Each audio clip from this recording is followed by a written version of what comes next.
Depending on how long it takes me to read this is whether or not I'm going to break it into two videos. This video is about social engineering and possibly social control.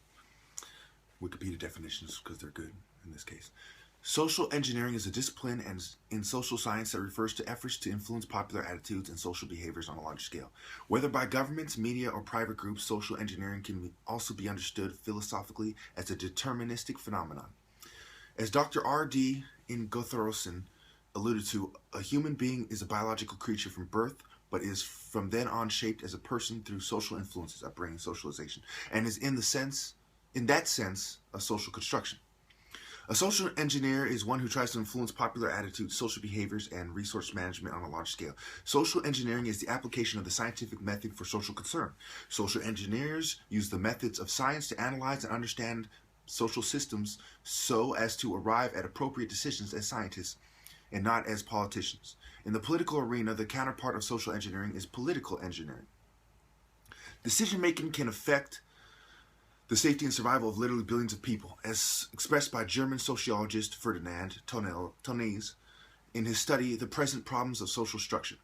Society can no longer operate successfully using outmoded methods of social management. To achieve the best outcomes, all conclusions and decisions must use the most advanced techniques and include reliable statistical data which can be applied to a social system. In other words, social engineering is a data-based scientific system used to develop a sustainable design so as to achieve the intelligent management of the Earth's resources with the highest level of freedom, prosperity, and happiness within a population. Prosperity, I mean.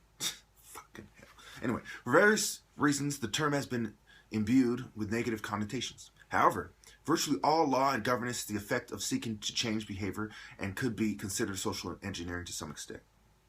Prohibitions on murder, rape, suicide, and littering are all policies aimed at discouraging undesirable behaviors. In British and Canadian jurisprudence,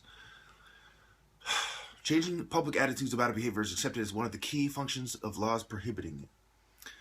Government also influences behavior more subtly through incentives and disincentives built into economic policy and tax policy, for instance, and have done so for centuries. I went on longer than I wanted to, so part 2 coming up.